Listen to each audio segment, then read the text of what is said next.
Good afternoon or good morning from where you're tuning in this afternoon. Excited to share with you guys the North Carolina UAS IPP COVID-19 response virtual forum. This is the 2-minute warning. We just wanted to let you know that over the next 2 minutes, some things to think about. We ask that attendees turn their cameras off. We are going to be taking questions and answering them later in the webinar. So we ask that during this presentations, you use the chat box to send a question. And you'll notice there's kind of a general chat function. And then if you select who your audience is, you can send a question to staff. And what we'll do is during the presentation, queue all those questions together. And when we get to the question and answer phase, we'll start selecting questions to ask to the audience. And if we see common questions together, we'll prioritize those to make sure that we can address them.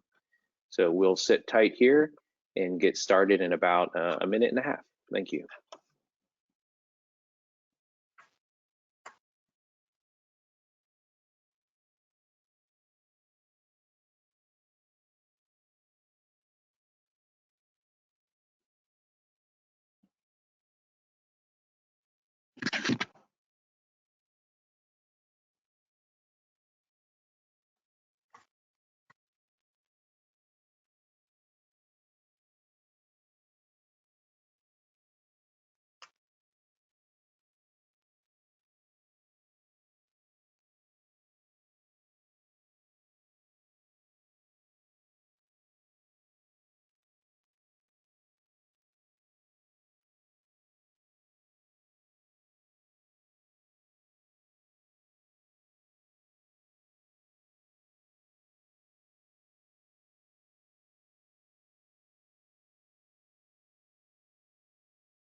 Well, welcome everyone. I think we're about ready to kick this thing off.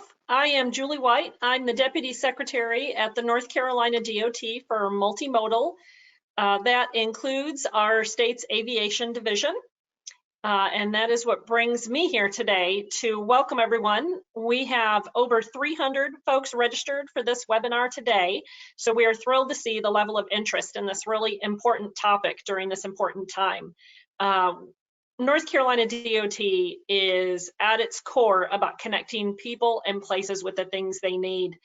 And during this uncertain and unpredictable time, we do a really good job historically at the NCDOT of being innovative and creative. We love to solve problems in real time. We have an expression we use. We like to build the plane while we're flying it, which is super relevant today. And where we really excel in that area is when we already have really strong relationships and partnerships. And that really speaks to our UAS program. We have some really great partners and relationships already in place that we're able to leverage during this virus to some really innovative solutions. So that's what we're going to talk about today. As you'll hear later today in this talk, that we were one of the first states to have a fully operational medical drone delivery service. It's been up and running successfully at WakeMed Hospital in Raleigh for over a year now. We are really proud of our leadership role in this space. And of course, we are no stranger to using our UAS program during a crisis. During Hurricanes Florence and Dorian, we used our UAS program to monitor floodwaters and road conditions. In fact, we won a number of national awards on that response and consider ourselves a national leader in our deployment of UAS in hurricanes. First in flight is more than a tag on a license plate here at the DOT. It's not something we were, it's what we are and what we aim to be. And that is one of the reasons that we're so excited to share with you today where we're headed with this program and during this crisis. We have a mission from our leadership, from our governor, our secretary, to be innovative, and we take that very seriously in aviation, and are really pleased to be able to share with you what we're doing today. So with that, I'll say welcome. Thank you for participating. We are recording this webinar, so if you have other folks that you want to share it with, feel free to send them a link after it's over so they too can benefit from the information shared. And I'm going to pass it over to Basil Yap, our UAS program manager, who will take us through the sessions today. Basil. Thank you, Julie. Thank you for those comments. And we are going to just run a quick poll for you guys in talking about disruptive technologies during the COVID crisis.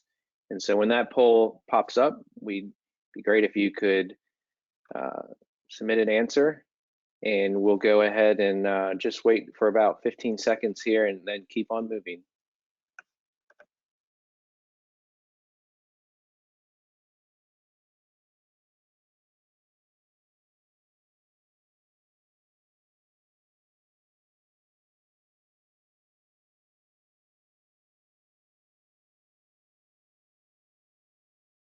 Great. So again, the question, will the disruptions we are experiencing as a result of COVID-19 crisis result in accelerated adoption of new technologies? Yes or no? And so we'll be talking a little bit about that today, but I think a lot of you have been thinking about this if you're in this UAS space or around an industry that has a new innovative technology that you've been helping pursue or have been watching. So we'll go ahead and close that poll. Looks like we've got a pretty good return there and share the results. Looks like 94% of you said yes, and about 6% said no. So thank you again for participating. We'll have polls throughout this entire public forum, and it is important for everyone to participate because we really do want to hear from you in your concerns or excitement around this technology. So I'm going to talk a little bit about our agenda over the next 2 hours that we're together. And we have some great speakers, as was noted earlier. We have a representation from the FAA, Rachel Karlstrom, and I'll be sharing around North Carolina DOT's UAS focus. UPS Flight Forward has joined us, 2 individuals, Myron Wright and Kevin Wasick, and we're very excited to hear about the operations they've started here in North Carolina and their focus moving forward. We're also joined by FlightRex, who has made a name for themselves using drones to deliver food, and Wes Shover will be sharing more on that. And also Zipline, who has made a name for themselves both here domestically but overseas using their aircraft kind of on a national level. And so Joe Marshall is going to be joining us in sharing thoughts there.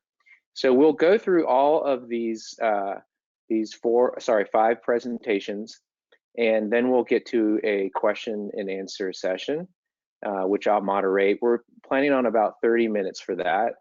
And then we'll have a conclusion with Bobby Walson, the Director of Aviation for North Carolina DOT.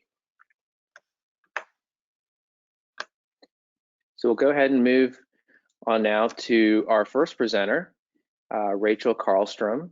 And so we are fortunate to work with Rachel. She's part of the FAA and is a liaison that we work with almost on a daily basis in the UAS integration pilot program. So welcome, Rachel. We'll let you take it away. Great, thanks, Basil, appreciate it. So I am excited to be here today and be able to share with you guys some of the different projects that we have going on within the FAA related to UAS integration.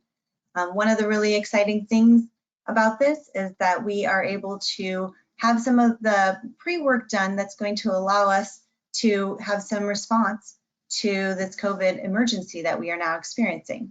So we have had these partnerships with the North Carolina Department of Transportation and several other entities through our integration pilot program that I'm going to speak some more about.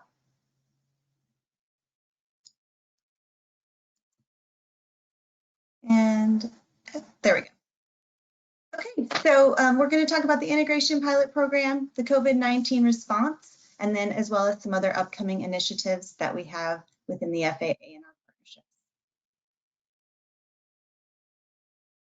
So initially, the integration pilot program started almost 3 years ago. It goes through October of this year. That'll be the finalization of the 3 years. But it was a memorandum that we received from the President of the United States asking us to work toward the furtherance of integration of UAS into our national airspace.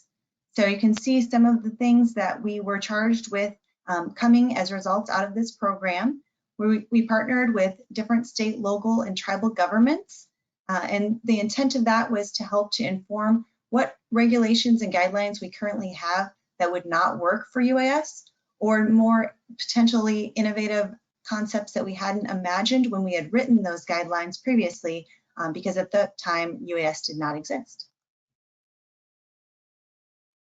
So this is a map showing where all of the partnerships are across the United States.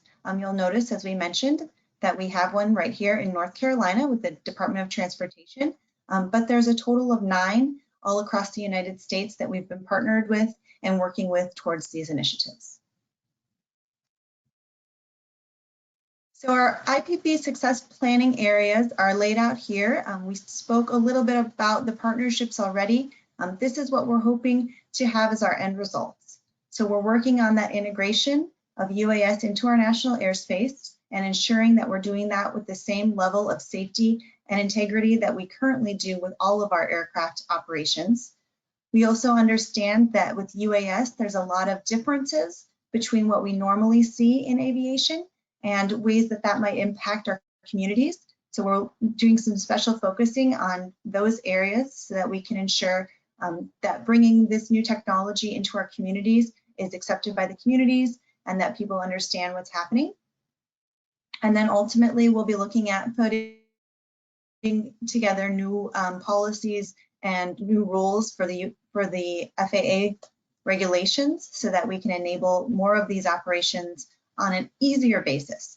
So right now, we're currently doing some different things with tools that we have within the FAA to be able to enable these operations, but a lot of the operations are not something that someone could just go out and operate without working with the FAA toward how they're going to do that safely. But every day we are continuing toward that progress. So we did come out with a Part 107 regulation, which helps to set some of the parameters for what operators can do without having to demonstrate any additional levels of safety, as long as they're able to operate within compliance of those regulations. However, that part is limited and doesn't provide the opportunity to do some of the operations that we see operators requesting to do, such as we've got over here under our lead participant objectives. So our Part 107 rule does not allow night operations. All of the operations have to be within the line of sight of the pilot who is remotely controlling the aircraft. We're not allowed to have operations over people, and multi-UAS, which is where one pilot is controlling multiple aircraft. We have additional authorizations that are required for controlled airspace and also for package delivery operations. So those are all things that we decided as part of the IPP would be objectives that we would work towards. And we're already seeing movement in those areas. We've already put out some proposed rulemaking to help to inform what those operations look like. So because we have used waivers and we've found by issuing lots of waivers and by our partnerships with the applicants who are flying in those, what are the things that they were requiring to do safely, what were the things that they suggested to us in their safety cases would provide an equivalent level of safety, and then those types of recommendations can be written into our rulemaking so that we have the policy set up. So if someone wants to do, for example, night operations, they can just see what the requirements are, because we've already demonstrated through our waivers and partnerships with other people that if you follow those requirements, you're able to do those operations safely.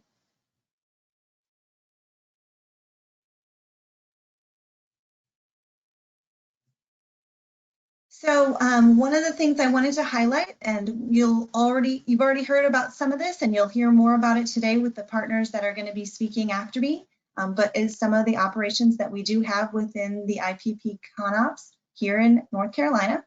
So as most of you are aware, UPS Flight Forward and their partnership with Matternet have operations that they're doing here with medical package delivery. You'll also hear about Zipline and how they are doing that currently in Rwanda. And then we have FlightRex, which is going to be here speaking with you as well, talking about some food delivery options. And of course, NCDOT and their infrastructure inspections.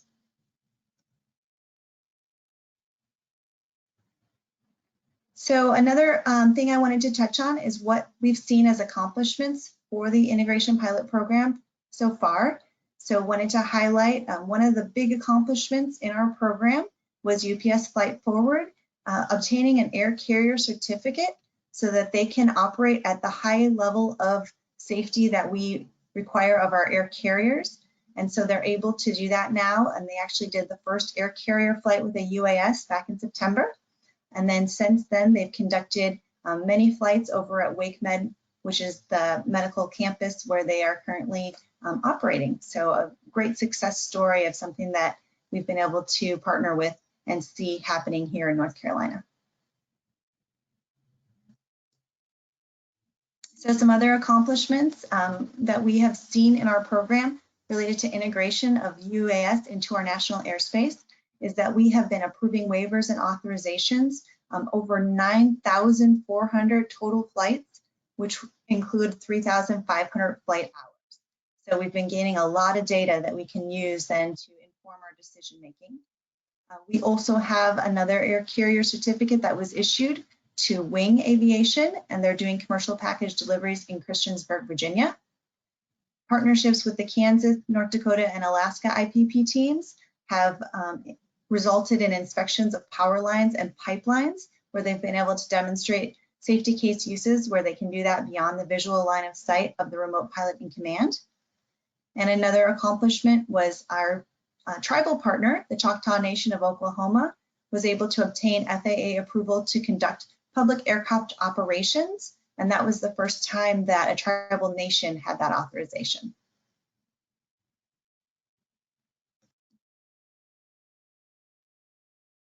So other accomplishments from the IPP, societally and community benefiting.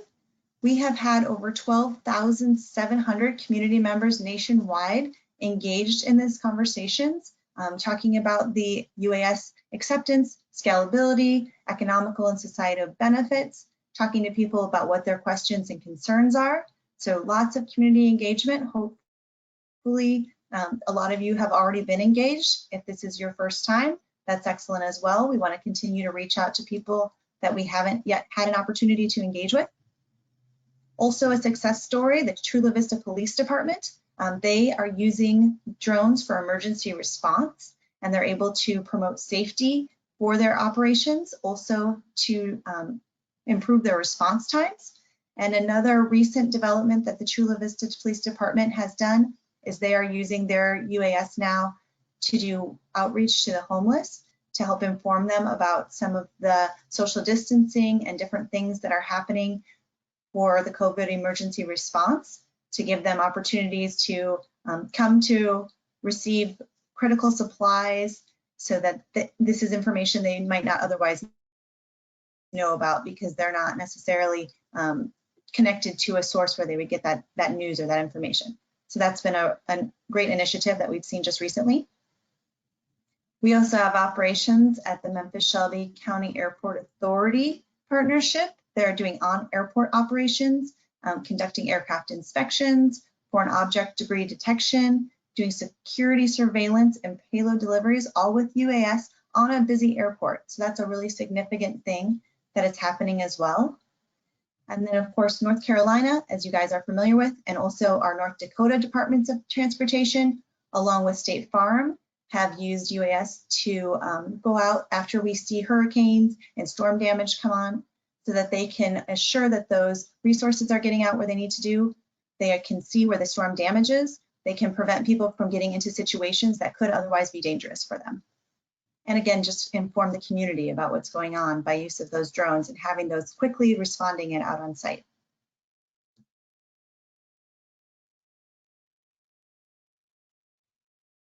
So COVID-19 response, if you are a UAS operator and you're interested in getting involved in this response, we have 4 primary ways to do that.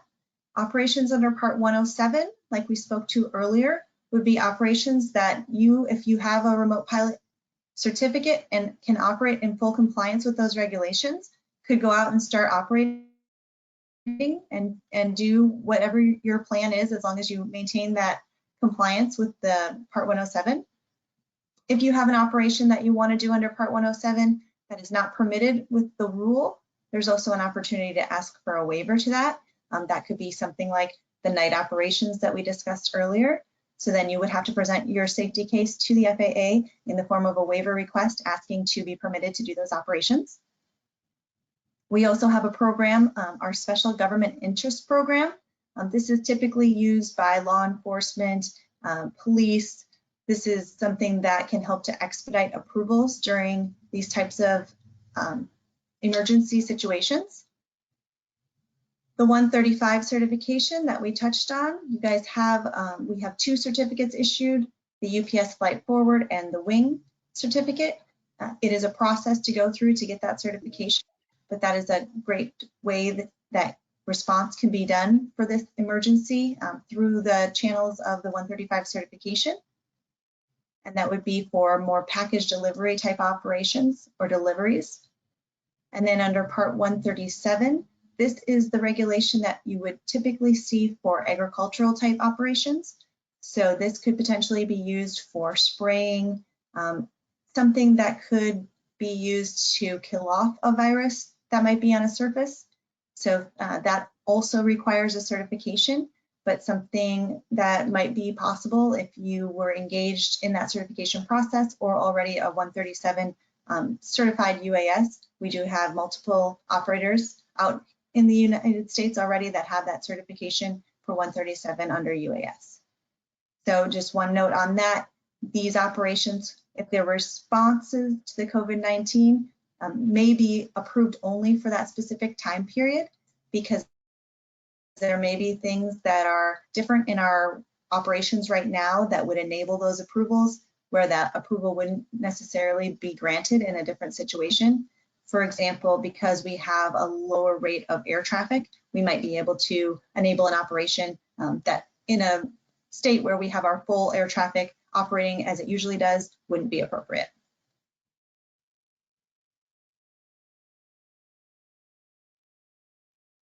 So also wanted to just touch briefly on what some of the things are that are coming into the future that are going to help with this UAS integration. One of the things that we have right now is called Lance. And what Lance does is it allows an operator to get an airspace authorization very quickly, and they can do that just through their own communication with our Lance systems. So they don't have to talk to a person, they can just enter their information and get a response immediately. So that's helped to expedite a lot of different airspace requests. Another initiative that we have is for remote ID. So remote ID has recently come out for public comment, the proposed rulemaking for it, and we received over 53,000 comments on that. So very well received, very interested for people to be looking at that. So that's something that we are working on, going through all those comments and making sure that we understand what people's questions or concerns were and taking those into account as we formulate what the final rule will look like. We also have a requirement for registration of aircraft and are working on different ways to dynamically organize the airspace so that we are able to ensure all of the risks that are associated with flying in that area are mitigated to a safe level for people to be able to fly.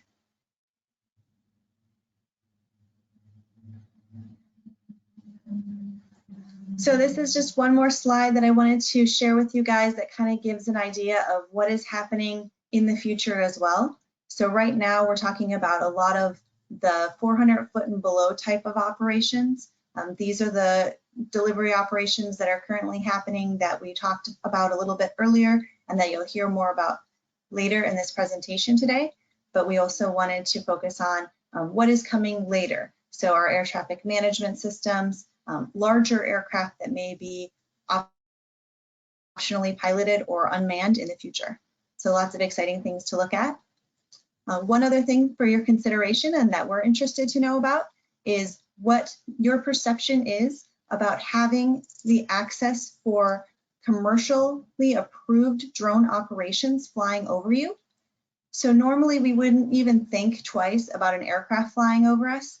We have a process, obviously, that we've proven over a long time where we make sure that the aircraft is airworthy, and we do a lot of testing and we do a lot of vigorous processing to ensure that all of the aircraft that are flying overhead are safe and aren't going to fly or fall out of the sky. So one of the questions that we're going to pose to you is how you're feeling about UAS. So right now, a lot of the UAS operations that we're currently doing are strategically planned so that we're not flying over people or we're minimizing the amount of flights over people. But you do have, even here in North Carolina, for the WaveMed route that they're doing, a small portion of time where the UAS may fly over moving vehicles or people when they're flying behind those routes back and forth. And as you can see from the data that we've flown, that has been very successful and very safe. So that's the question that we're going to pose to you, is seeing how you guys feel about that. Thank you.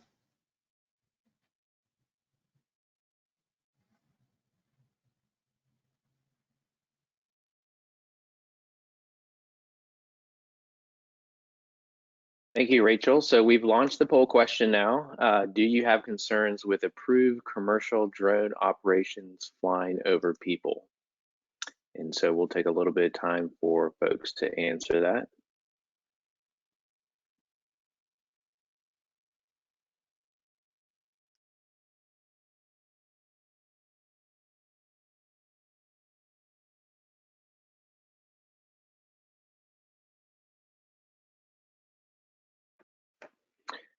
All right, great. Looks like we have about 68, 70% of the folks voted. Get those votes in. We'll close it here in a second.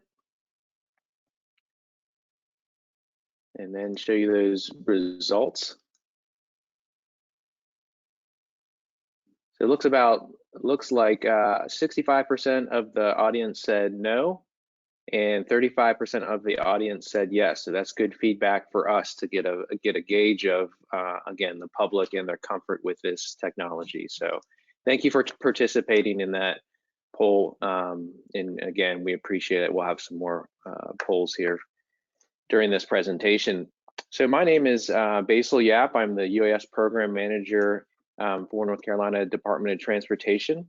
And so I'll share a little bit about what we're doing with UAS or drones here in North Carolina. For those that are residents that are tuning in of North Carolina, this will be good for you guys to kind of understand how North Carolina has been fortunate to be a leader in this space. And again, as you know, we have a rich history of aviation, starting with the Wright brothers flying on the coast, Outer Banks of North Carolina, and progressing through time to where we are here today, 2020. And part of that progression includes in 2018 having the first medical package delivery flight over people in the US right here in North Carolina. And then in 2009, established routine operations.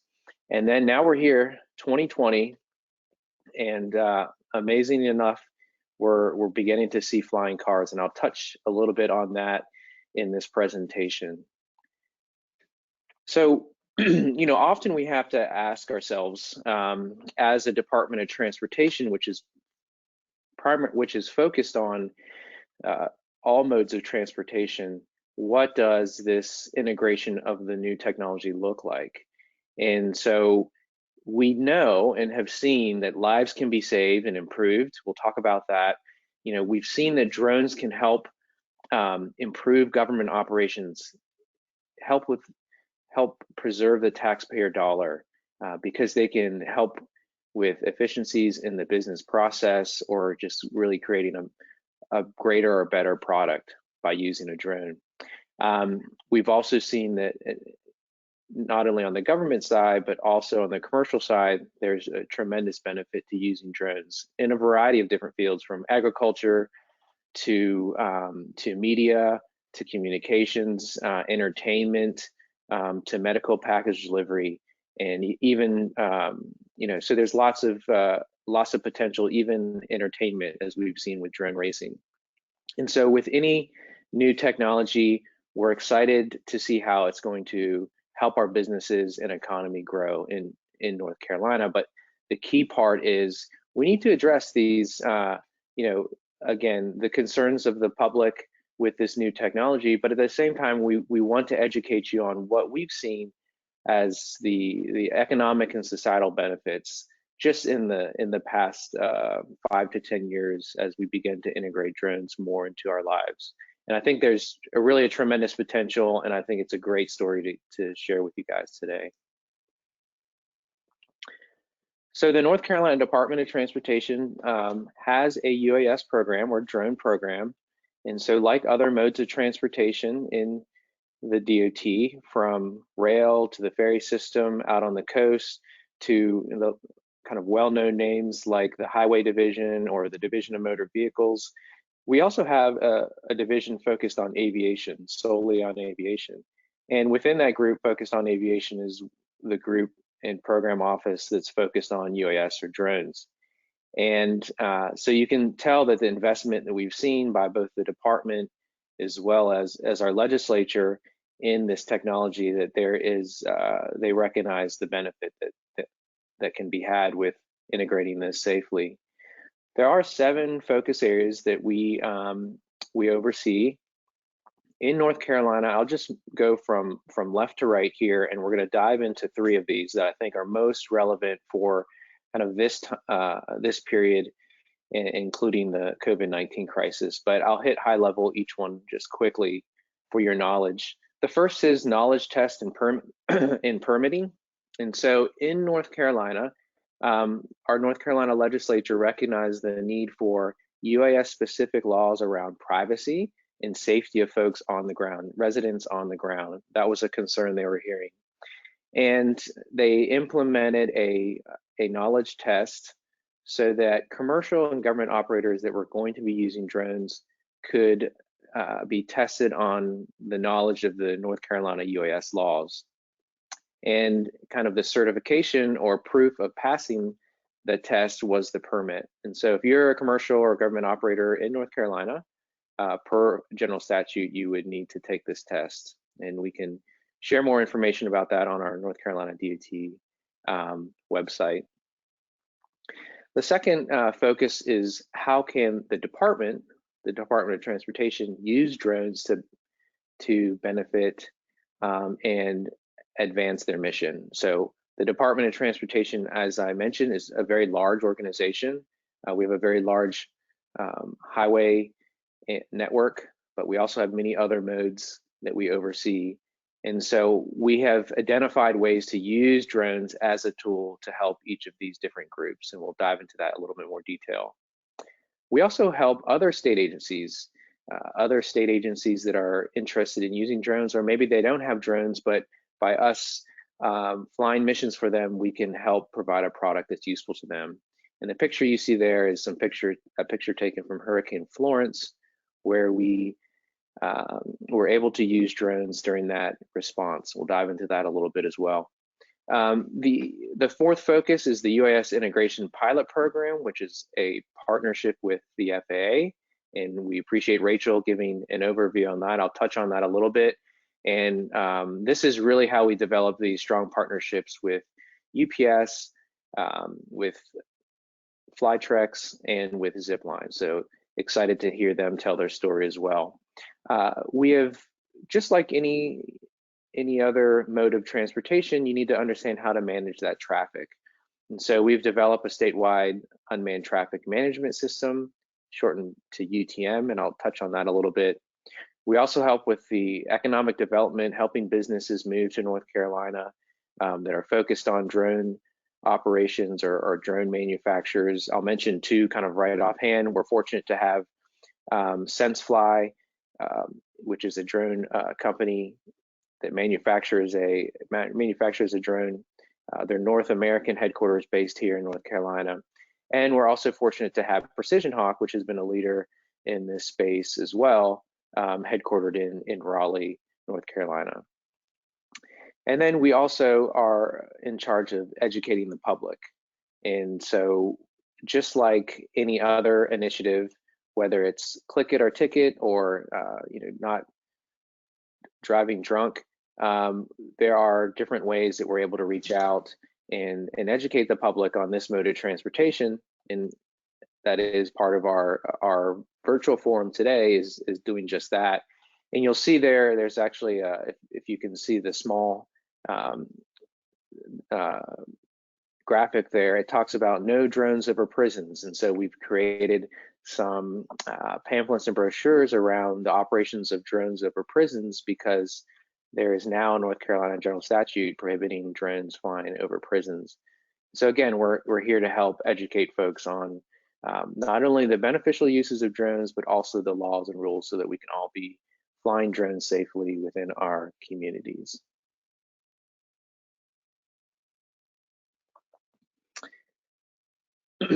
So North Carolina DOT, as I mentioned, has been a leader among DOTs in the US when it comes to integrating drones as a technology.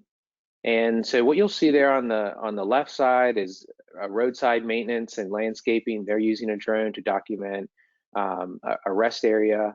And so during the life of the project or the construction of these rest areas, they're able to take photos and again, share that with the public or just document it for themselves as they administer that contract. And this same group is able to also use drones to monitor construction sites and look at things like erosion control measures or the progress of the site. The middle graphic there, where you see folks standing on the scaffolding, is a drone operation that Rachel had mentioned earlier, where we are able to use a drone that sprays an herbicide to help treat an invasive species of grass on the coast. And so this has been a partnership with the US Park Service, and have been able to show tremendous benefit by using a drone that sprays an herbicide over a specific area, that they're able to better manage that invasive species of grass. They're able to do it at a lower cost, and they're able to do it more accurately because they're using a drone which can just hover over the affected areas or impacted areas. And then also, they're able to leave no trace behind, which is an important part of our parks, both state, local, and at the federal level. So using a drone to fly over and treat it has been just a great use case. Of course, everyone thinks of bridge inspection. We're also using it for sign inspection. And so there's a variety of other use cases as well. And I bring these up because while you may ask, well, how does that relate to COVID-19? Well, just like other organizations and other industries, the Department of Transportation is impacted by the COVID-19 crisis, and so we want to, in any way we can, help with social distancing, reduce the amount of travel and exposure. And so what we've found is these use cases that we've developed over the past couple of years are now more valuable than ever. So just a couple examples here. The picture that is in the center is a landslide in Western North Carolina, where we were able to take a drone out and document that landslide, so we could better understand, what was needed for the repair to open that road back up. We're able to monitor the progress over time, and these drone photos really gave a great, unique perspective. And so you can think taking these photos and then sharing them back this unique perspective back with engineers, geologists, etc., helps reduce them needing to take a field visit. Again, just one less exposure link. And so we're really excited to continue to use drones in that manner. And we're able to also, on the right-hand side there, you see a man, that's our lead pilot there, Thomas Walls, flying a drone and doing a bridge inspection. And we're able to take drones, fly, and stream that video back. And so you can see the potential of a bridge inspector or someone else, maybe a construction inspector, that they can view a live stream of an inspection, and they could be either in their truck, maybe they're at their home, or at an office where there's, again, social distancing. So a virtual site visit, so to speak. And so these are just some of the use cases that we've developed over time, and actually we're really finding are very relevant during this COVID-19 crisis, and is helping us within the department. We're excited to share that and hope that other departments and groups are using them as well. We heard earlier from Deputy Secretary White about the North Carolina DOT's UAS response to Hurricane Florence. And we learned a lot during that particular experience. Again, how we can use drones to capture data, and then how do we use the data that we capture to share it with appropriate decision makers in a quick manner to help allocate resources accordingly. And what you see here is a workflow, and there is a process that has been developed for someone to request a mission, for us to capture that data and then share that data back. And while this was really kind of honed and refined during Hurricane Florence and used again during Hurricane Dorian, we built a lot of great relationships within the Department of Public Safety, the emergency management groups, FEMA, other key stakeholders during a natural disaster response, who are also key stakeholders during a pandemic response. And so we're well positioned to help. Again, we're there to help and allow a technology to assist in those recovery efforts. And so the lessons learned from Hurricane Florence and Dorian are now also being applied and available to our emergency responders and emergency management folks. So we're excited that we have that experience and something under our belt to help contribute during this crisis. I'll briefly touch on a few slides around the UAS integration pilot program that have kind of already been covered, but again, this is the focus of our meeting today, a public meeting, how our participation in this program can, what it means, and then how through this program we can help with the COVID-19 crisis.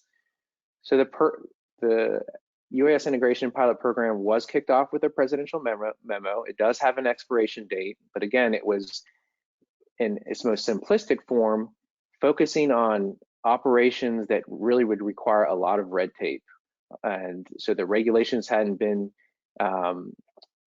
created yet. And so the FAA and USDOT were looking for partners to help address that concern. And we were fortunate to be selected as one of those partners. We did submit a proposal, and even from the beginning, we recognized that there is this tremendous potential with medical package delivery. And so as we were, before we submitted this proposal, we thought of, all right, what does North Carolina have? And we thought of the RTP, the Research Triangle area. We thought of our large healthcare system just in the Triangle area. And then we thought, well, we have these same robust systems in our other large urban areas like Charlotte, Greensboro, Winston-Salem. And we were seeing already overseas the use of drones to help address and alleviate medical logistics. And so that was our primary focus of our proposal to the pilot program. We also recognized the need and use for food delivery, not just food delivery, but other packages as well, small packages. And then we had already, over the years, developed use cases for transportation or uses within the DOT. So that's the transportation infrastructure inspection focus. And as with any proposal, it's the team that wins.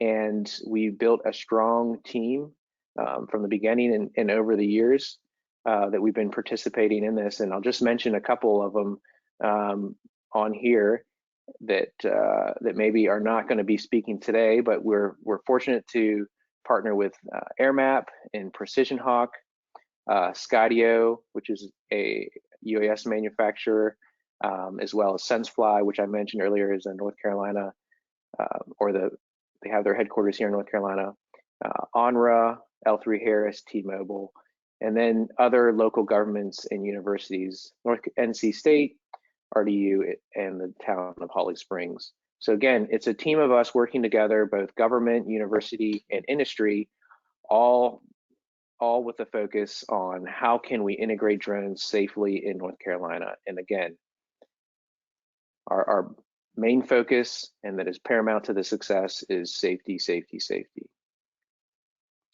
And so with that, as I wrap up my slides here, we have also developed a unmanned traffic management system that is localized. And we're in discussions with the Federal Aviation Administration around this, this particular focus. Just like the North Carolina DOT helps oversee the roads on the ground and manages traffic at a local level, we've begun to see a need for that type of visibility also with drones, moving that to the air. And if we want to really see the full benefit of medical package delivery, food delivery, other package delivery, infrastructure inspection, like transportation or even power lines, railroad, etc., the key to those operations is that they fly for long distances over a long period of time, and they're able to capture all this data automatically. And in order to do that, we want to make sure that we're deconflicting with, of course, our manned air traffic, but we also want to address, because these flights are sometimes very low, the concerns of the community. And so you can see a couple zones on here, for example, a school or a hospital or a park or a prison or an airport. These are areas that maybe we don't want to have a lot of flights over. And if we're able to highlight them, we can help create the highways in the sky, so to speak, that avoid these areas. And at the same time, we want to also consider the impact that they would have on neighborhoods or communities. And so we don't want all the drone flights flying over a disadvantaged neighborhood. There needs to be some equity in how we approach this new transportation system. And so we really feel that a state or local government is really the best position because they just have those close connections with the community. And that is a very high level overview of the unmanned traffic management system. But again, it's just a way to monitor and understand where traffic is flying and help guide it so they're avoiding these sensitive areas. And so I'll end here with a really exciting flight that took place earlier this year. And what you're seeing right there is a flying car. So the age of the Jetsons are here. This is a drone. It's called an EHang 216, and it can carry 2 people in it. And we did a flight demonstration in Raleigh in January of this year, and it was the first flight demonstration. It was unmanned, but it was the first public flight demonstration in the U.S. So again, putting North Carolina first there was really exciting. But it just proved that the technology's here. It's here. We can put people in large drones, so to speak, and fly them around, and we can do it safely. And so there's lots of folks, both here in the U.S. and abroad, and some large aerospace manufacturers companies looking at this and the benefit of this technology. This is electric powered. It's powered by a battery. There's tremendous economic benefits and environmental benefits. It was surprisingly much quieter than a helicopter. And so this is the new age, as I know we're focusing on drones and UAS, but this is the next step we need to be thinking about as well. And we're fortunate to already be thinking really strategically about how should we and do we incorporate these first flights into North Carolina? Would they be around ambulatory services, maybe using something like this to fly folks between hospitals or from a crash scene? should it be used to move large packages or other sensitive materials? We've seen in other countries using these large aircrafts to move, again, large medical equipment or even high value pharmaceuticals or medical supplies in bulk quickly with these type of platforms. So again, we're very excited about that particular operation. And so we wanted to wrap this conversation or overview of North Carolina DOT UAS program up with a question to you. And the question really is, do you think that there is a role for state and local government when it comes to monitoring or visibility of these drone operations in your community? So we're going to launch this poll right here and let you take some time to respond.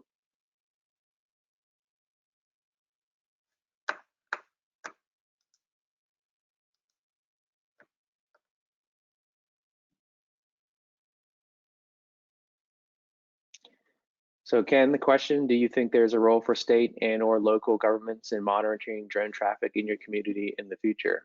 Yes or no? So we're going to let that poll keep going here another couple seconds and wrap it up. Looks like we have about 64% of our folks on here have responded. All right. Thank you all for responding. We'll close that poll and share the results. Looks like 87% said yes and 13% said no. So again, we appreciate you voting and sharing your feedback and input. And so we'll close that poll and move to the next speaker who was supposed to be here and speak. He was from Dr. Ginn from Wake Med. I just wanted to leave this slide in here, even though he was unable to make it. Dr. Ginn was in surgery, performing a surgery. He's a surgeon at Wake Med until about 3 or 4 this morning. And I wanted to say thank you to Dr. Ginn and other medical and healthcare staff during this crisis. We're really fortunate to have them working the front lines. And if you knew Dr. Ginn, he just loves to speak about how drones can help in medical logistics. Dr. Ginn was a pilot before he decided, an airline pilot actually, before he decided to go back and become an ear, nose, and throat surgeon. So just want to put his name out there, and we do have at the end of this presentation some contact information if you would like to reach out to him, and I would encourage you to. But he's been the leader at Wake Med in the relationship with getting those drone operations up and running. So we will now shift to our next speaker, and we're going to have a bit of a handoff now. I'm going to turn the controls over here to UPS and allow them to present. And so I want to introduce to you both Myron Wright and Kevin Wasick. Myron, I'll let you take it away. Thank you, Basil, and good afternoon.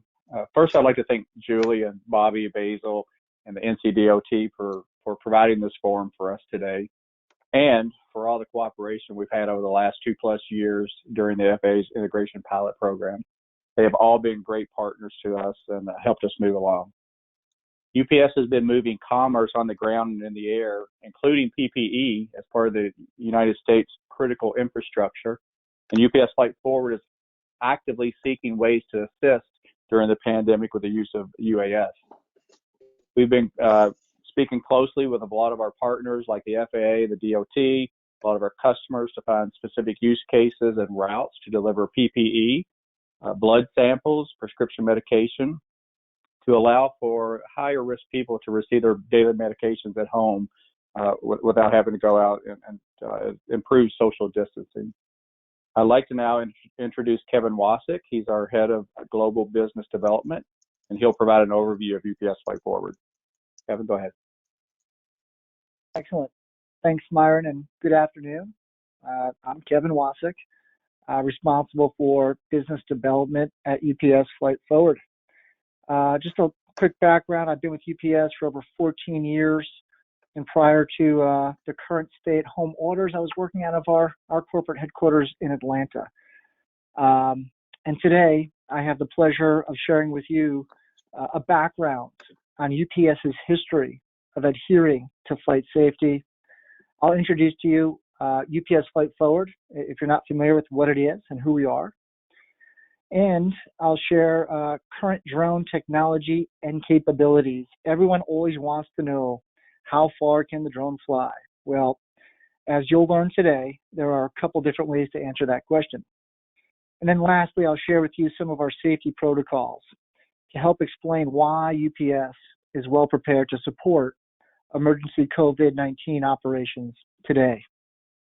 And besides that, I'll be delighted to answer any of your questions during the Q&A portion of today's forum. So let's go ahead and get right into it. And I bet there's no need to apologize, but hey, I'm presenting to you. There's no way to read your reactions, but I apologize for the long drawn out presentation here. I'll keep it short. I have about 6 slides. So UPS was established in 1907, but it wasn't until 1988 that UPS Airlines was launched. And with over 30 years of experience operating a commercial airline, UPS has a proud history of adherence to safety. Today, UPS operates the 4th largest air cargo airline in the world. UPS Airlines requires over 550 aircraft to service 220 plus countries and territories worldwide. That's no small feat. And at the heart of our success is our people, our human capital that help to establish a culture centered on safety. UPS Airlines employs nearly 17,500 professionals. This includes pilots, mechanics, procurement, engineering, and many others that are required to adhere to safety guidelines. And it's this unrivaled human capital that UPS can leverage to establish safe and sustainable drone delivery service.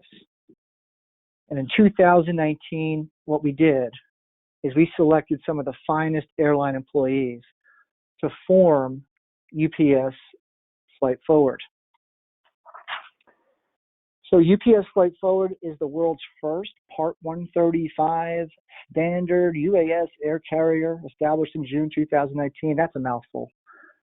In layman's terms, it's a drone airline licensed for commercial business. What I think is important to understand is that there's 4 levels of Part 135 certification. One is a single pilot, 1 aircraft, 1 pilot. The second is single pilot in command with 1 aircraft with a max of 4 pilots. You can see the complexity is rising here. There's a basic with a max of 5 aircraft and 5 pilots. And then the standard has no limits on the number of aircraft or pilots. That's the highest level of certification that UPS prepared, applied for, and received from the FAA. There are only 2 UAS outfits that hold this level of certification today. And ultimately, what this means is that UPS is holding ourselves to the highest level of accountability when it comes to safety and procedure in the FAA and our operations. And also, it creates opportunity. The Part 135 certification creates an opportunity for UPS Flight Forward to pursue more complex drone services for hire, including operations with heavier payloads, longer flights across a variety of industries. And I just want to be clear, I don't want to create any confusion. Just because we have Part 135 doesn't mean we can just go out and fly BVLOS. Rachel said it earlier. Flights are restricted to VLOS. But with Part 135, it creates a path forward, an opportunity to pursue more complex operations. So UPS Flight Forward is just getting started. Let's take a look at who's helping us take off.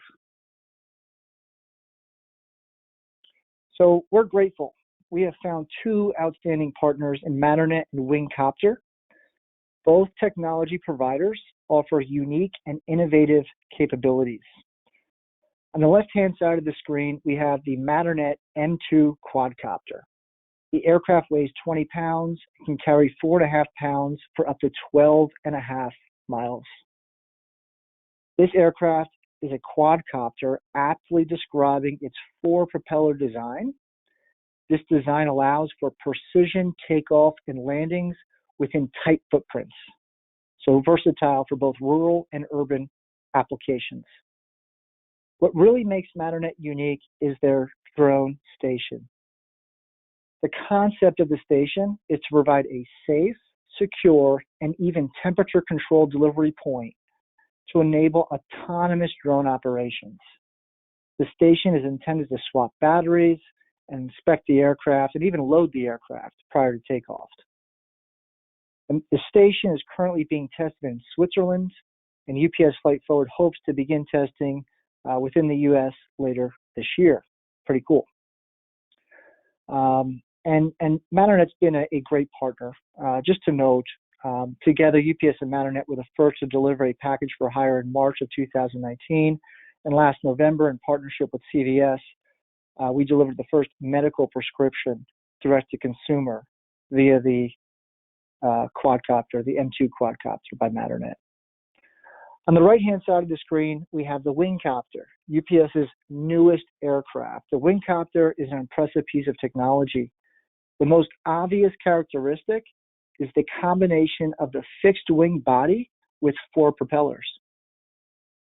This hybrid design enables precision takeoff and landings with greater travel speed and distance. See, after the vehicle ascends to its cruising altitude, typically around 250 to 400 feet, the propellers oscillate. They go from a vertical to a horizontal position. The transition, combined with the fixed wing design, enables the aircraft to carry up to 12 pounds of payload for a distance of 50 miles. And this thing's impressive. The Wingcopter has unparalleled maneuverability. The aircraft can travel at speeds up to 150 miles per hour and safely operate within harsh wind and weather conditions. This aircraft was just added to our fleet in late March. Unfortunately, due to COVID-19, we're a little behind on training, but hope to have operations up and running later this year. We're really eager to get that bird into service. Speaking of service,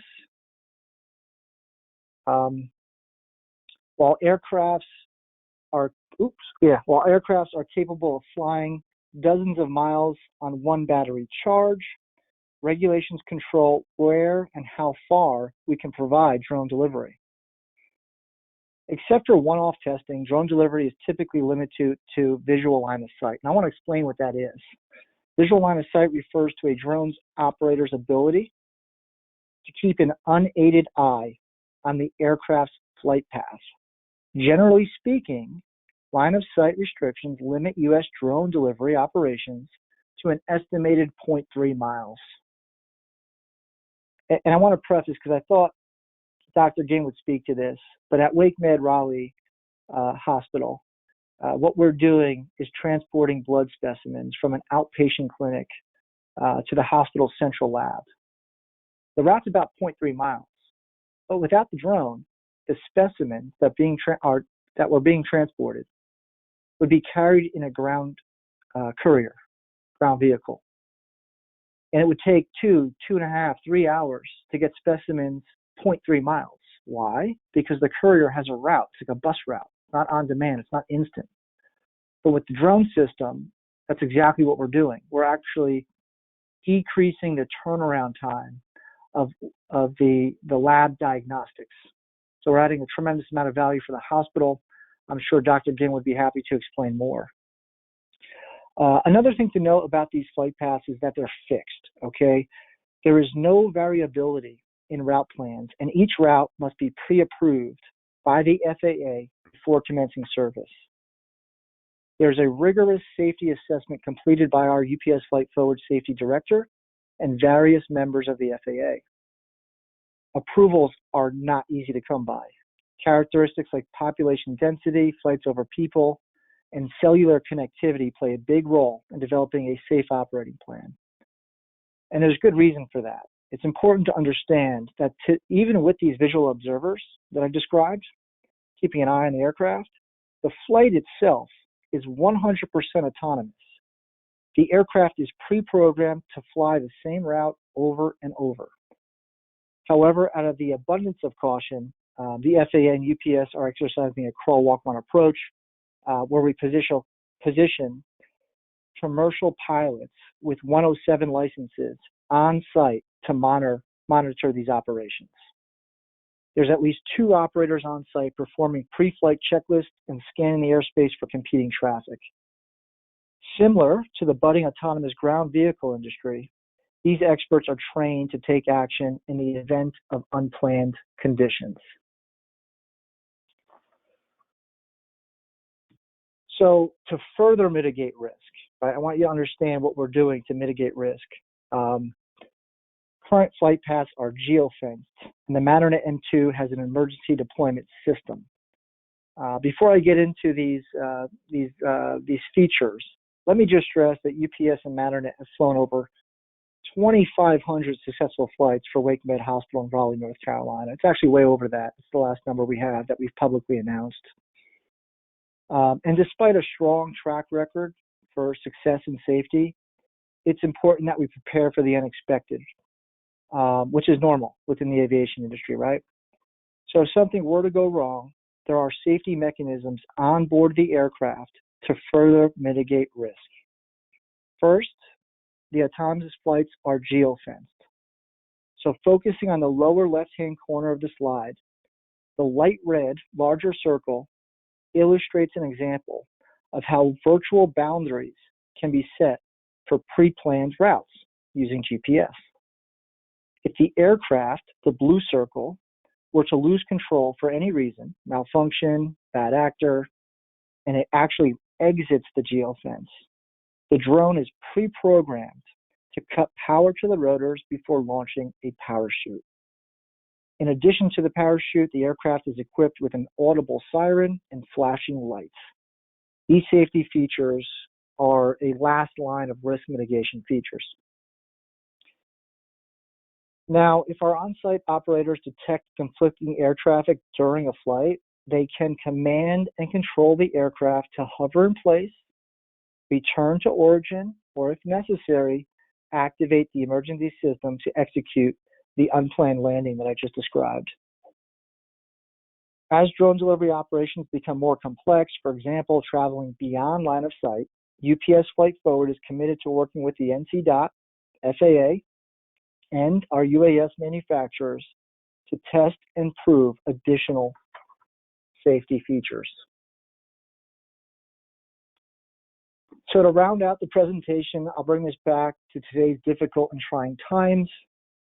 In an effort to ensure the health and safety of our communities, UPS Flight Forward is well prepared to support COVID-19 use cases.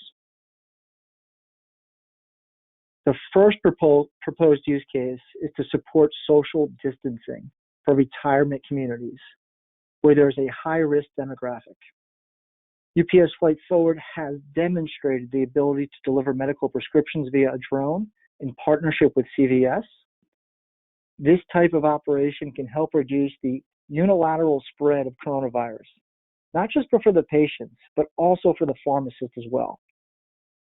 And we're happy to report that just this week, the FAA approved waivers to allow UPS Flight Forward to deliver prescription medications to an elderly community to support social distancing. We'll be getting started hopefully early in May. The second proposed use case is to accelerate speed of same-day transportation for COVID-19 specimens from collection points to lab testing sites. Less time in transit using the drone to overcome ground traffic. Not that there's much traffic out there, but it's a faster, more direct mode of transportation. Can improve accuracy of results, increase lab workflow efficiency with smaller, more frequent batches, and creates the opportunity for patients to be diagnosed quicker. There's a few different hurdles that have to be knocked down to be diagnosed with COVID-19, but this is one hurdle that UPS can help knock down. This week, UPS Flight Forward submitted waivers to fly routes from a hospital to a COVID-19 testing facility. This is in support for a collaboration with Wake Forest Baptist Health through its Innovation Quarter. We're really excited to be planning to do work in the Winston-Salem area in the near future. So in conclusion, we know that we are just scratching the surface and that through today's forum, we hope to attract new opportunities and the regulatory support to leverage drone technology in our fight against COVID-19. So please, feel free to reach out with any questions. Have a great day, stay well, and thank you. Thank you for that. That was very informative and exciting news coming from UPS and their partners here in North Carolina. So we have a poll to launch. Would you be willing to accept a prescription medication delivery to your home via drone to promote social distancing? And again, we'll take a little bit of time here for folks to respond.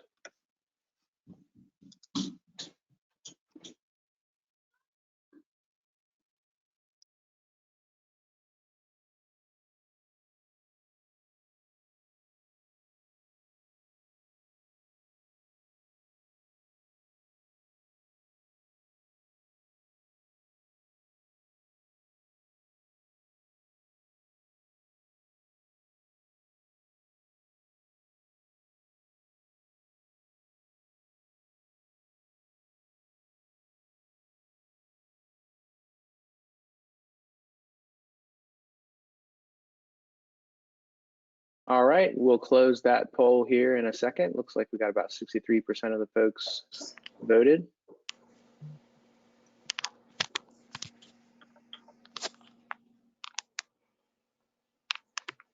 Share the results quickly. So it looks like overwhelming support there. 93% of the folks that voted yes to promote social distancing. So great. Great feedback. Again, we appreciate your efforts in in helping us understand how you can or your response to some of these new operations. So, all right. So we're going to move to our next presenter here. I'd like to introduce to you Wes Shover with FlightRex, and Wes, we'll let you take it away. Thanks, Basil. Hi, everyone. My name is Wes Shover. I'm the head of U.S. operations for FlightRex. First, I just want to say that I'm very proud to be on this panel with all the panelists as part of the U.S. IPP team in North Carolina. Second, I want to thank everyone that's here listening and watching to learn more about all of our efforts in IPP to safely integrate UAS in the NAS. And hopefully you guys can take away from Kevin's explanation of all the mitigations. We take this extremely seriously. Each of the partners have dedicated a lot of time and resources to helping establish the benchmarks for safe integration in UAS. And each time we plan a mission, or each time we propose an operation, all of the partners are held at that same level of expectation for safety and reliability. And we really try hard to pave the way forward for the industry. So we're all grateful to be on this team. So let me give you a little bit of a background on who FlightRex is. As you see on the current slide, this is actually our distribution facility in Holly Springs, North Carolina, and I'll talk a little bit about that a little bit later. We have a sanitized distribution facility here with a fenced-in lawn area. At the Holly Springs Town Center, there's about 15 restaurants, including a large retail shop. Our goal basically is to help with logistics challenges and streamline the shopping and delivery process using unmanned aircraft, multi-rotor aircraft. But FlightRex was founded in 2013 when our two founders, Yariv Bash and Amit Rajev, first developed a cellular communications module. Right, it was developed allowing customers to control their drones using an app. But really quickly, the two and the team saw that the drone industry was exploding, and that drone delivery was going to be one of the strongest markets in the space. So then the team started focusing on the drone delivery solution, right? So bringing food directly to consumers' doorsteps. 4 years later, Yuriva Meat and our team found themselves, the first company in the world conducting routine drone delivery operations in Reykjavik. This was a project that was working with the partners AHA and the local civil aviation authority, ISTRA, in Iceland, similar to what we're doing in North Carolina with the IPP team and the FAA and North Carolina DOT, directly in line with the compliance and the regulatory structures there. I joined the team in 2018, and we started looking at doing deliveries in backyards in Iceland, as well as golfers in North Dakota, where we replaced the beverage cart with a drone, trying to streamline the processes and bring an old sport into the current day.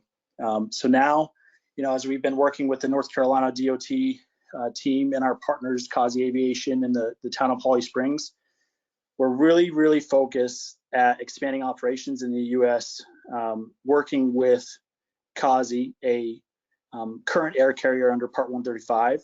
So taking our Part 107 operation and everything that we've learned from operating in countries like Iceland and Costa Rica and Israel, to apply those things to a Part 135 air carrier operation with unmanned aircraft and a type certified aircraft. So that brings us to present day, where we're trying to find ways to go even faster in the face of the COVID-19 pandemic, right? So how do we leverage this technology to limit the exposure to the virus?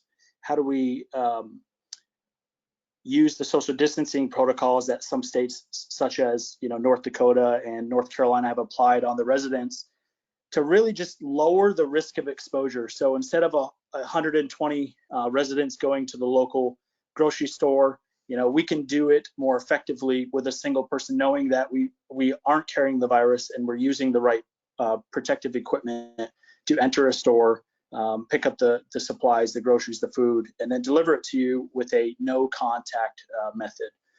So Basil, if you can switch to the next slide, I'd like to play a short video showing what our delivery system looks like. Let's see if it plays.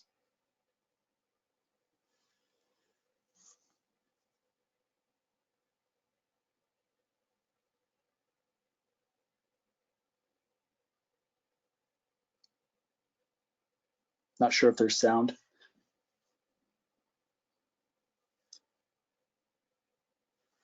Right, so in Reykjavik, the logistics challenge is there's a ford, a waterway, and we're leveraging the logistics challenge of having to drive around that waterway using unmanned aircraft. It appears to be still playing. So delivery in this location takes up to 25 to 30 minutes if you're using a roadway, and with the unmanned aircraft, we can skip that that roadway, the logistics challenge, by flying through the air.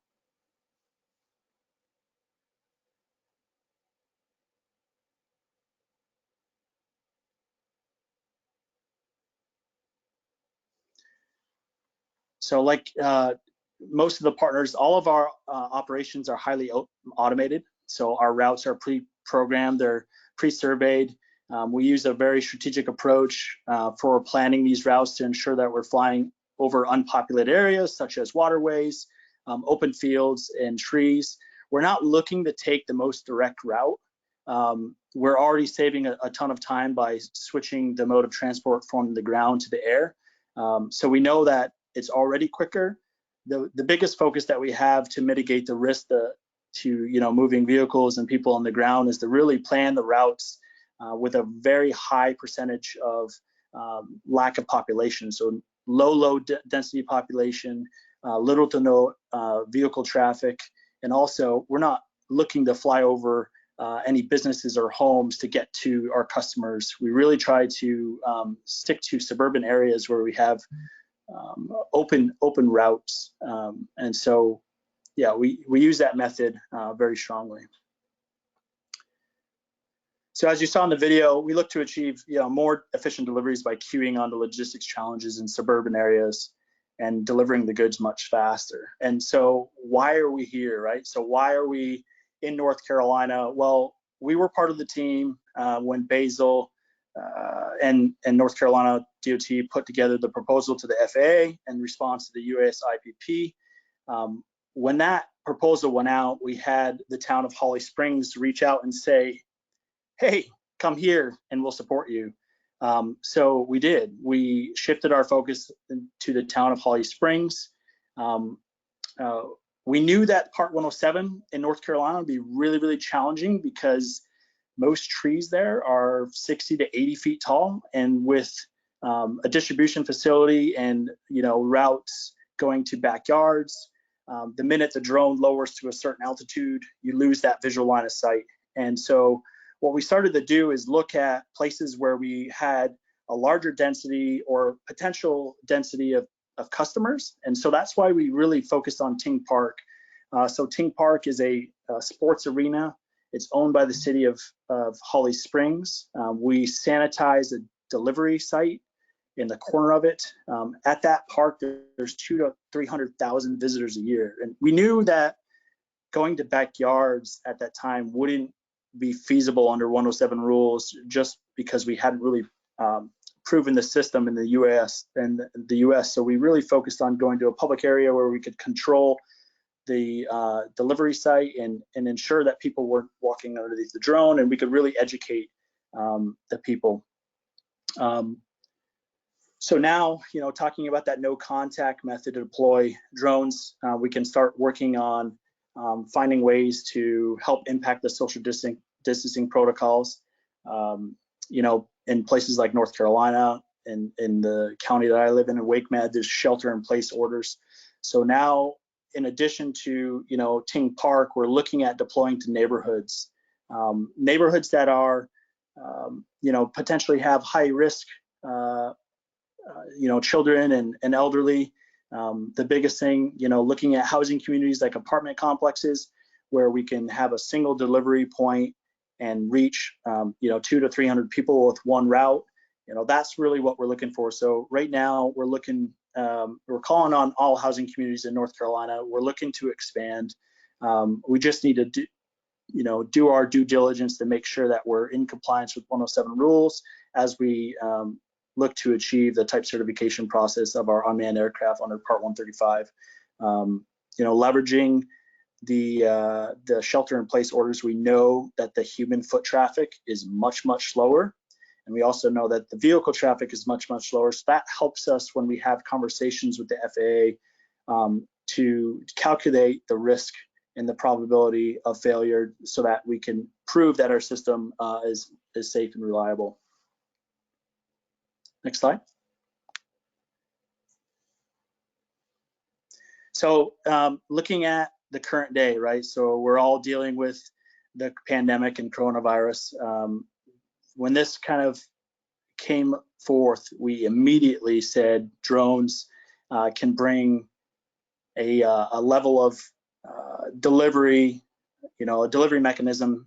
It can really shape the human contact and help curb exposure. So really quickly, agencies and other partners around the world started reaching out to us. We just recently launched an operation in Israel. We did our first delivery a couple days ago. I'm in North Dakota today. We just launched an operation with the city of Grand Forks and a local community here where we're delivering food and groceries from a super center directly to their backyards. Again, fully compliant under 107 rules. We're going above and beyond to ensure that we're not violating any of the rules, because we are one of the partners on the IPP program and we want to lead from the front, but we also want to help with exposure to this virus. We know that the technology works. We know that our aircraft is highly reliable, and we just want to make an impact. Really quickly, we evolved our operations techniques to make sure that we're thinking about human health and safety, also contamination, right? We don't want to be spreading the virus ourselves. So instead of the residents, the 30 to 40 residents that we can reach under 107 rules going to the grocery store to pick up the items, we're going in there for them with masks and gloves and, transporting it right to their backyards without them having to expose themselves to the virus. So as fast as possible, we're looking to deploy in high-risk areas. That way we can have an impact on communities.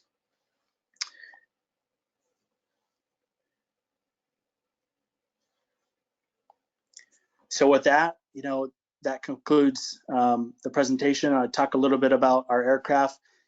We are using a multi-rotor aircraft. We like to service suburban areas. That's kind of our forte. The aircraft is we're in the integration pilot program, working under the type certification process, just like Kevin was talking about before. We have a number of processes in our route planning process, but also our flight control logic that ensures, safety corridors and buffers. We have our aircraft mounted with a parachute just in case there is a failure, even though we are proving that the aircraft is very reliable under thousands and thousands of flights. We still want to be planning for the unforeseen. And we hope underneath this IPP, it is ending in October, but we're moving extremely fast. And I can't speak highly enough about the FAA team and how much they've helped us, in this IPP, dedicated a lot of time, a lot of hours with us, kind of working through the type certification process and the Part 135 process with our partners, Kazi Aviation. So we're all very, very dedicated to helping pave the way. And, with the current times in the COVID, we're trying to move even more quickly to help mitigate the risk for the spread of the virus. So thank you all.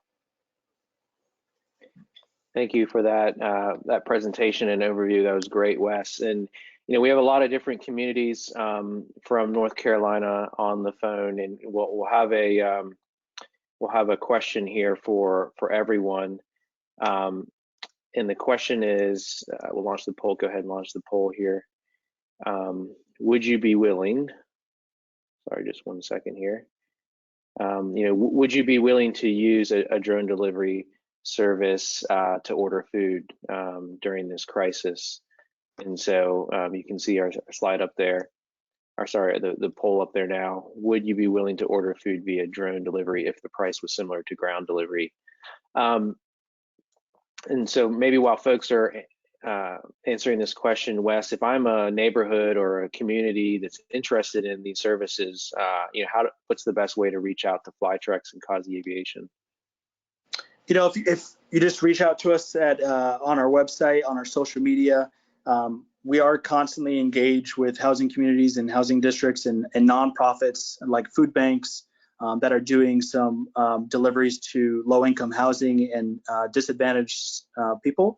So we're in conversations with a number of entities, just looking at their distribution facilities and seeing if it makes sense under current rules. The info@flightrex.com is a great email handle to reach out to us, or just send us a line on social media. And you can also reach us online on our website. Thank you for that. And as we all know, our restaurant industry is unfortunately being impacted by this current crisis. And I'm sure, like many and like me, have been using the takeout and carry out option to get a break from cooking at home. So we're going to close this poll here. Looks like we got about 67 folks voted. And again, this is great, overwhelmingly yes, with 91% indicating they would use drone delivery if it was similar to the price of ground delivery. So that's great feedback for us. And so, yeah, we'll continue on. Again, appreciate all of our presenters learning lots of great information and about the safety side and about potential operations starting here shortly. So really exciting. We're going to move next to Zipline, and we have Joe Marshall joining us. And Joe, I'll let you take it away. Excellent. Well, thanks for having me. First off, I'd like to thank you, Basil, and the NCDOT for putting this together. Really excited to finally have boots on ground here in North Carolina.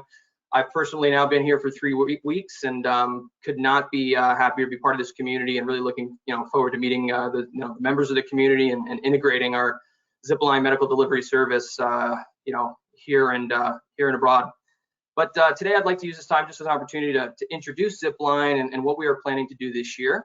So Basil, if you can go to the next slide, that'd be great. One more. All right, so just gonna really talk about Zipline in general. We're not new to the IPP program here in North Carolina, but in terms of actually having, boots on ground, we're just getting started this year. So a little bit late to the party, but we're really working with, the partners at NCDOT and the FAA to get off the ground, no pun intended. But also kind of walk through our international track record. We've been operating, since 2016, so I'll walk through some of our history. What we're trying to do for COVID-19, a little bit of an overview around our research and development and our inevitable North Carolina commercial launch. And then I'm sure we'll have some Q&A at the beginning, or at the end, excuse me. So next slide. So this is our mission. It's a pretty big mission. I mean, provide every human on Earth with instant access to vital medical supplies. I mean, this is not easy. And we've only got a very, very small fraction of this currently in Rwanda and Ghana. And on a personal level, I was with Amazon Prime Air prior to coming to Zipline, and was very happy with my position, the organization and the role. But when I had an opportunity to come to Zipline, really was an opportunity to do something bigger for once. So it really kind of drove me because it's very mission focused. So, this is our aim, not only overseas, but here in the US, we really want to make it a lot easier for that instant access to persons who need it. Next slide.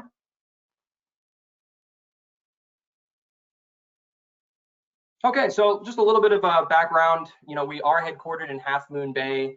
That's our primary manufacturing facility. Our operational location here will be in North Carolina to start. We have been around since 2014, but essentially operating to some level of scale since around 2016. About 300 employees, over $200 million in funding. You can see the investors there. One is Google Ventures. And then our partners, other than the FAA and NCDOT, we've partnered with the DOT as well as Ghana and Rwanda, and obviously the state of North Carolina. So we're really looking forward to expanding the partnership footprint. Next slide. So this is our aircraft. Obviously a little bit different than what you would think when you think of a small UAS. You think of a quadcopter or something along those lines. So a little bit more of a traditional look and feel to it. We can fly it day and night. We are flying day and night missions in Rwanda and Ghana. We have about a 100-mile round trip. We can fly about 60 knots, about a 4-pound payload, and we can fly up to 500 deliveries per day. I mean, that's a very significant ops tempo, but it is possible. Then the aircraft itself, it is redundant in some capacity. Safety is number one, as mentioned from every single one of the IPP participants. We have redundant motors, sensors, we have a parachute landing system. So we've really built safety into this aircraft. A little bit about our aircraft, a little bit different. Next slide, please. So these are some of the areas where we feel we can actually provide services, and some of these we're providing these services overseas. One includes acute care, ambulatory clinics, patient homes inevitably. And really here in the US, it's going to be a crawl, walk, run approach as everything, UAS industry. We're going to start with some of those acute care facilities, the ambulatory clinics, and eventually we'll get into the patient homes, which is, that'll really provide a lot of benefit, especially when you think about the COVID-19 crisis today.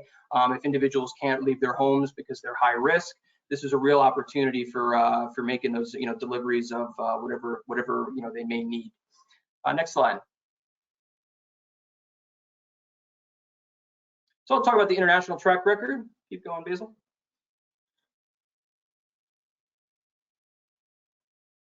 All right, so our operations, this is just a little bit of an overview about what we're doing today. So in Rwanda, that was where we actually initially launched. We have 2 hubs, and we're contracted to serve up to 473 health facilities. And currently we service about 10 million people. I mean, you can see we cover pretty much with those 2 facilities the entirety of Rwanda. And I went there when I first onboarded with Zipline, and to see the impact with some of that we provide with some of those rural communities was really honestly life-changing, and it really kind of made me a true believer in what we are trying to accomplish. In addition to that, Ghana, we have 4 hubs and contracted to serve about 2,000 health facilities, and you can see that the country is significantly larger than Rwanda. But so far, we've flown over 1 million miles and have delivered over 94,000 products. So we truly are doing this to scale, and it's not perfect. There's still a lot to learn, but it's been a wild ride thus far. Next ride.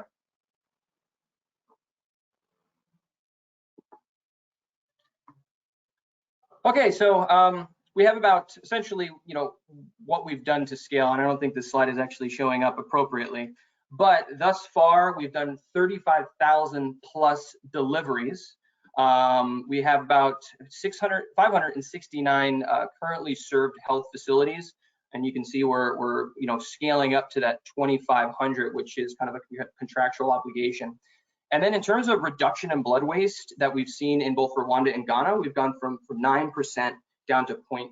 And just a little background, the primary product that we do carry in Rwanda and Ghana is blood. They are very hard to reach locations, and storage of that blood, they expire. There's a lot of complications associated with it, especially since a lot of these locations sometimes can take up to 6-7 hours to access via road, whereas our aircraft can be there in 30 minutes to an hour. So it's truly impactful. Next slide. All right, so what are we trying to do for COVID-19? Go ahead, next slide. So essentially, we're actively exploring with the FAA here in the U.S. how we can support COVID response to include delivering supplies to hospitals, care facilities, et cetera. And we really truly believe that if we leverage this efficient and contactless delivery method, it will help reduce some of the strain on the health system and reduce some of that contamination risk to those healthcare workers and providers. But essentially, once we are given the green light, we can really be up and running in a matter of weeks. But there's a lot to do to get to that point. Next slide. Okay, so like some of the benefits to a potential service for COVID-19. We can see it here: on-demand distribution for critical and scarce products, distribution of PPE, which is a big one at this point, and have the ability in the future to distribute vaccines in highly targeted way. As I mentioned previously, inevitably we'll hopefully have the capability to deliver to homes, and this would be one of those aspects that would be tremendously beneficial. Next slide. So what are we doing currently? Well, overseas we're already making an impact, and we actually have begun delivering this week COVID-19 test samples to Ghana's 2 largest cities, and this is in very suburban areas, and it was a very interesting and unique challenge, but through coordination with the Aviation Administration and others in the community, we were able to pull it off. And the same thing in Rwanda, where we're actually been delivering PPE for many weeks now. So very exciting, already making an impact. Next slide. Okay, so I'll just touch on our R&D and some of our information about our commercial launch here in North Carolina. Next slide. So like the other IPP participants, there's a lot of rigor that goes into the reliability and redundancy and everything else, the overall safety of the systems. And we have a test facility in North Central California. You can see this is what it looks like. It is a very high volume operational testing facility. We have sometimes hundreds of flights that are flying there every single day. Again, really trying to build a system that's 100% reliable, safe, efficient, something that's truly going to continue to provide value to the community. Next slide. Oh, did you skip one? No, maybe not. All right. So there is a slide that is missing, but it's just kind of related to our North Carolina launch. We are focused on the kind of the Charlotte area for our first launch. We're very excited to be focused on the Charlotte area and hope to launch commercially under the 135 with a 135 certificate, as Rachel mentioned, sometime in 2020. We're actively working to assess flight routes, which are static, as others mentioned, to maximize the level of safety related to airborne and ground hazards. And prior to flying in this region and other regions, we will have an extensive outreach with the local community to drive awareness and trust. We really want to be a partner in the community. This not only includes the general public, but also airspace users throughout the area. And like all things UAS, we will use this first US operation to prove our capabilities and commitment to compliant and safe operations. And once we launch commercially, we'll be able to accelerate responses to COVID-19 and other future health emergencies. So really excited to get there. And in terms of investment and employment, this is an estimate, $5 million in capital investment. So we're really wanting to invest in the community. We're going to create many full-time employment opportunities, from a flight operations perspective, from a fulfillment perspective, and we're going to be partnering with health providers throughout North Carolina. So it's really an absolutely exciting time for Zipline, and really can't wait to get the ball rolling. Next slide.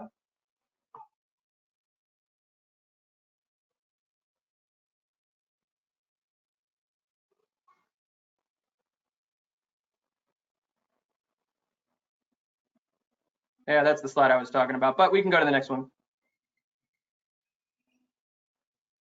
All right. So in terms of like what that facility looks like, our operations facilities, it sits on typically a 10 to 12 acre site. It is brick and mortar, medical grade warehouse facility to store the products that we're going to be delivering. It's where we have our launcher and our recovery system. So it's a very, very robust facility, mainly focused on safety. A lot of analysis goes into this from the ground to the air. It's a tremendous effort, but they're really very impressive facilities once built. So this is what our future North Carolina commercial site will look like. Next slide. So again, I mean, we've heard it from everyone, on this call thus far. Safe operations is key. That goes for anything in aviation. But if we fail to live up to the safe operations, we'll lose the trust of the public, customers, etc. So if we cannot ensure safety of airspace users and persons on the ground, we and others would not operate. So the operational rigor and levels of safety associated with UAS operations must really be no different than passenger carriers, and no Zipline and other North Carolina participants share the same mindset. And we and others treat this as if we're flying an actual manned aircraft with passengers on board. And really, we need to be committed to ensuring we can focus on providing, the highest safety VAR, so we can really focus on also enhancing access to medical supplies in the North Carolina community. But relating to safety, I'd like to show a quick video around some of the safety aspects to our aircraft. And I'm not sure if there's going to be sound, so if there's not, I'll do my best just to kind of walk us through it. So next slide, and I believe that's the video.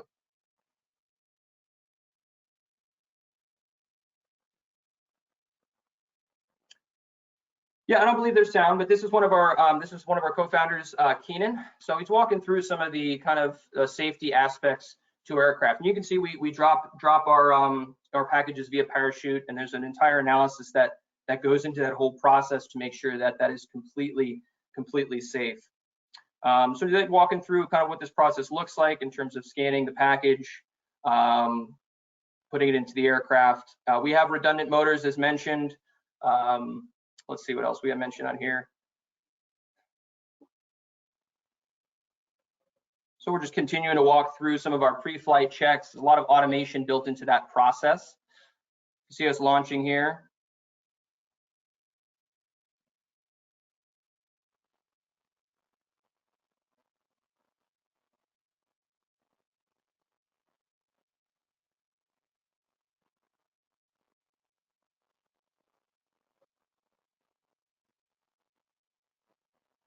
So an interesting thing about our aircraft, while we're kind of playing, you can kind of, the video speaks for itself, but we do have kind of a modular design to assist with, essentially ease of, maintenance and assembly and disassembly. So that's a great feature for our aircraft. But as he mentioned, Keenan mentioned, there's also a lot of redundancy into almost every single system on board, which really enhances the safety of what we're trying to do.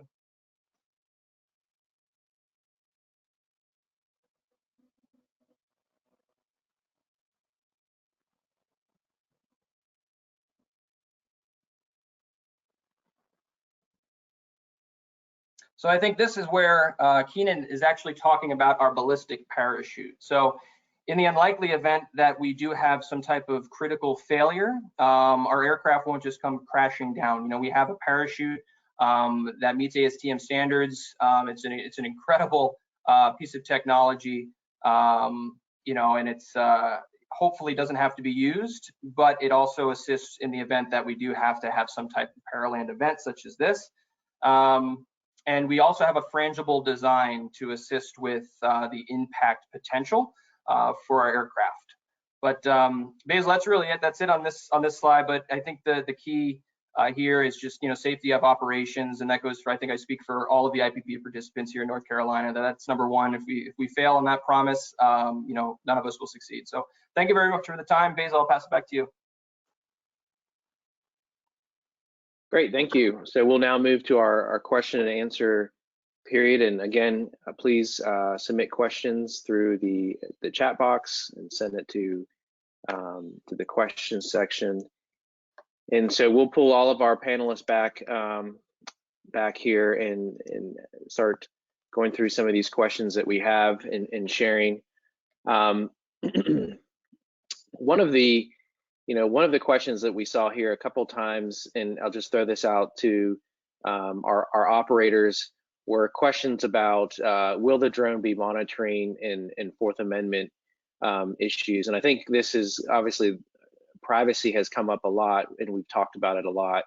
So I don't know if maybe we'll go to Zipline first and just talk about how you're addressing privacy, and then maybe we'll go then to FlightRex and UPS. Yeah, privacy is obviously huge. That kind of goes back to the theme I was saying about community trust. On board our aircraft, we don't have any, cameras, traditional cameras that are going to be monitoring anybody or looking at anybody as we fly en route or during the delivery phase.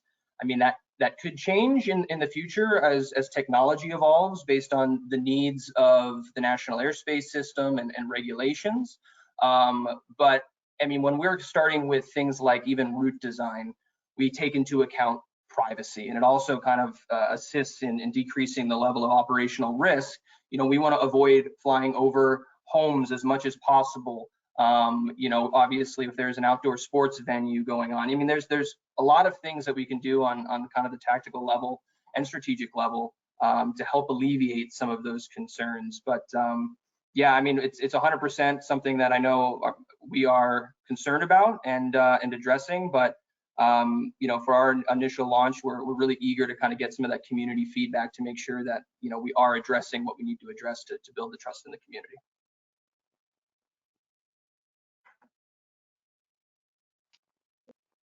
Wes or UPS, did you have any comments to add? Yeah, this is Wes with FlightRex. Same thing here, right? The first thing that anyone assumes when they see a multi-rotor is that there's a camera on board. We experienced that up in North Dakota when we launched at a golf course. Golfers, the first time they saw it, they'd wave at it thinking it was somebody doing aerial imagery or videography, and we had to explain to them there's no camera. And so they asked, well, then how do you know you're at the delivery site? And we explained to them our processes for automation and geo-rectifying the delivery point, and talking through the privacy with that. All of our users, all of our customers have interaction with us today, and we're looking at ways to scale that. So as we grow the delivery system and the routes, we have a really sophisticated way of interacting with the customers. But again, we avoid flying over any homes by entering backyards or front yards through heavily wooded areas and flying directly into the backyard and not over other homes.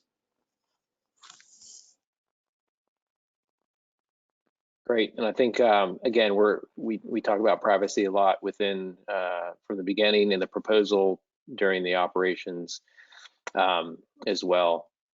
This question for Rachel with FAA, considering the current COVID situation might delay some regulatory efforts, is the FAA considering extension to the current IPP beyond 2020?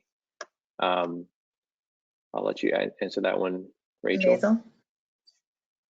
Yeah, so the IPP was set by statute, so it's not something that we would extend. However, we have learned a lot, and we are really excited about the relationships that we've formed with our lead participants and operators. And we are really excited to continue to work toward some of the challenges that we've identified that we haven't been able to resolve during this program. So we want to continue those relationships. It won't be through extension of the IPP, but we will be continuing to work with the partners. Great, thank you. Another question we've seen here a couple different times. Where does all of our partners plan to hire UAS pilots from to help with these operations in North Carolina. I think we have some interested UAS pilots in the group. Hey, this is Joseph from Zipline. You know, our markets overseas, we hire all local talent. We take pride in that, and we want to try to have that same mindset here in North Carolina and wherever else we may actually launch in the future. We do, my shameless plug, we do have roles currently open, so I encourage anybody who is listening, you know, take a look, especially if you're local to North Carolina or the Charlotte area. But I think for us, that's something we really focus on, as well as inclusion and diversity. So yeah, please take a look. Yeah, this is Wes with FlightRex. We're an enabler, right? So if you look at our partners, Ease Drones in North Dakota and Kazi Aviation Unmanned, we enable them to conduct Part 107 and Part 135 operations. And with Kazi, we're looking to, you know, when we do the petition for Part 135, we don't want it to be a big step from the 107 to the, you know, the commercial pilot. What we're looking to do is obviously take the 107 pilot and take everything that they know about unmanned aircraft and teach them everything that they need to know about a Part 135 air carrier operation. So that bridge between 135 and a commercial pilot. We know that the systems are much different. You're not flying a manned aircraft with a bunch of passengers in there, and we're working with the FAA to establish the right threshold for training so that we can take a 107 pilot and teach them everything that they need to know to become a, you know, certificated Part 135 operator. So as we grow and as we enable operators like the small businesses like Kazi Aviation Unmanned and Ease Drones, you know, they're going to scale. And so if you think of it kind of like a franchise model, we enable operators with the technology. So that's our focus. So you just need to be watching as we grow and expand. They'll be looking for 107 pilots. And Basil, for UPS Flight Forward, we are actively hiring in both Raleigh and Winston-Salem. And we actually, because we're a 135 operator, we have an approved training program through the FAA that we've already implemented. And if anybody needs to contact us, upsflightforward@ups.com is a place that you can send a resume. All right. There's a question about manufacturing. Joe with Zipline. Does Zipline plan to manufacture in North Carolina? I think we had an interested A&P mechanic. No, our manufacturing at this point is in South San Francisco, and I don't foresee that changing, but you know, times do change. But at this point, we are in South San Fran. We had another question about the security of launch and recovery locations, really specifically around a recovery or a location where the drone is either landing or dropping the package and access to those. So maybe we'll talk first with UPS, your thoughts around securing these landing and takeoff locations. So that's part of our written procedures that we perform every day, and we have a radius of about 20 feet around our zones that we keep clear so that no traffic can get in, no pedestrian traffic can get into our area as we take off and land. Wes, with FlightRex and the food delivery? Yeah, same thing here, right? So our distribution facilities are sanitized, typically with fenced off areas or roped off areas where we've partnered with a landowner or a shop owner or a mall. And the same thing, the crawl, walk, run. So our Ting Park area is a sanitized delivery site where we're going to put a delivery site representative as a means to just ensure that people are learning about the proper way of receiving a delivery. Once we shift to backyards, there's obviously that educational time period where we have to educate people, because the natural instinct when you see a package lowering to you is to catch it. And so we have to kind of untrain the people from, you know, doing their natural human response of catching the package and just say, we know our aircraft is safe, but it'd be extra safe if you just stayed in your home until the package was on the ground and it left. And so we're really pushing, this year we'll be pushing a really strong safety campaign with videos and tutorials for how you really should accept the deliveries. In the wake of COVID and the coronavirus, we see a lot of stunts out there, and you know, they're not putting a strong enough emphasis on ops over people and safety to people below. And we really like to lead from the front and make sure that people understand that we have to think intelligently about this. Great. So I know we're getting to the end of our time together, and we've gotten lots of great questions. And what we're going to do is we're going to pull these questions together. If there's common themes, we're going to put them in the frequently asked question section. And I'll just note that at the end of this presentation, we'll have contact information as well. Some are very detailed questions, some are very high level. And thank you to those from the congratulations and familiar faces that have commented as well. So we appreciate everyone attending, and I'm just going to turn it over now to our Director of Aviation, Bobby Walston, for some words as we close this up.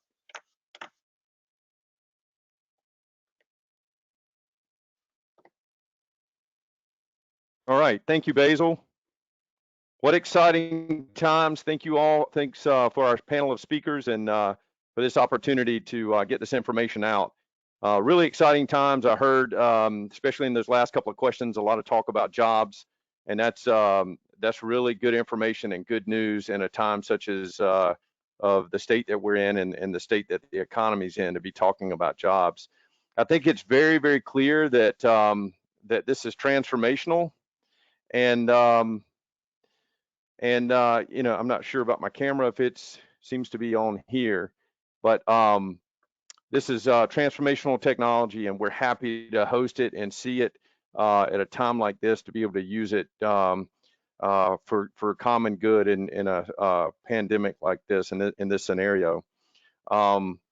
We at North Carolina believe that you know, being first is important, and we believe that companies will flock to North Carolina to states that adopt this or are first adopters in this technology. So that's one of the primary reasons we're leaning forward like we are, to work closely with FAA and help figure out the big puzzle that this is, to introduce a new technology like this into our airspace, the safest in the world. I really want to just wrap up. Thank you very much to Deputy Secretary Julie White, to Basil Yap, and to Rachel with FAA, Myron and Kevin at Flight Forward, with UPS Flight Forward, Wes with FlightRex, and Joseph with Zipline. Again, you guys are key partners in this overall IPP team. And last couple of things here, future engagements. Here is a site to future public programs or outreaches that we'll be doing. Hopefully, optimistically, our next one will be in person and around perhaps launching one of these missions in the next few weeks. And then there is a community-wide feedback survey. You can see the link there. We really would love for your input, just like many of you have provided us things in the chat box. Please answer, just take a few minutes to do this survey. We'd love to have this information. We're over, I believe, approaching 1,800 responses on this survey now, completed surveys. So we're really excited about that. And last slide is just how do you get up with these folks or talk to these companies for further information if you have interest. Each of these listed here are the media contacts, as you can see. So we're going to leave this slide up for another minute or two for you to jot this information down if anyone has interest in finding out more information from any of these organizations.